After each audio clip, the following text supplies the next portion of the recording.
And so the tabernacle to us, as we study it, has three meanings. First, it's a visible illustration of the heavenly dwelling place of God, which keeps cropping up. By the way, the tabernacle is mentioned in Exodus and in the Old Testament account. It's mentioned again in Acts 7, as Stephen talks about it and alludes to it. It's mentioned again in 2 chapters and scattered around the book of Hebrews.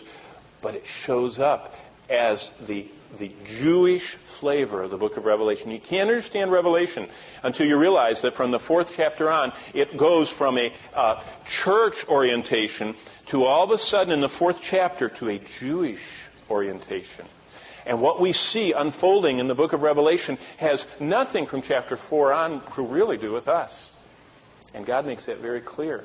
I mean, it's nice to know what all those charts and beasts and creatures and bowls are all about, but it really has nothing to do with the church. It has everything to do with Israel and with the Jews. And that's why that whole tabernacle portrait comes back, and it's such a beautiful one. Secondly, the tabernacle not only is a portrait of that heavenly dwelling place of God, the tabernacle is a type of Jesus. He is the meeting place between God and man. And when we understand that, when we understand you cannot come to God except, first of all, having the sin problem dealt with. God's first aid plan was portrayed in that brazen altar. So Jesus Christ is the first aid to God, of God to a sin-stricken individual, which all of us are. And so when you understand that, you come to Christ in that meeting place, you must come to the cross.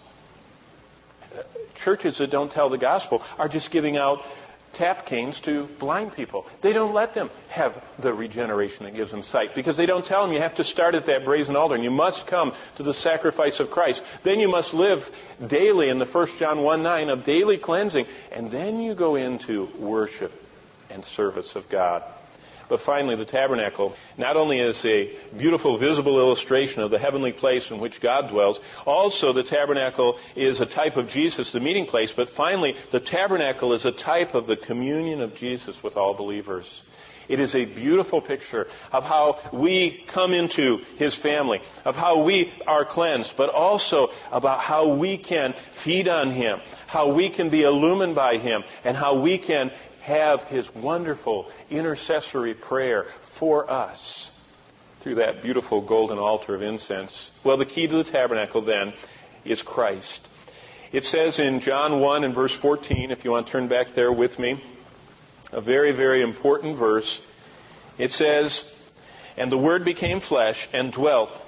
And that word skenos is the actual word that is used for the tent of the tabernacle, the mishkan, the whole dwelling place of God.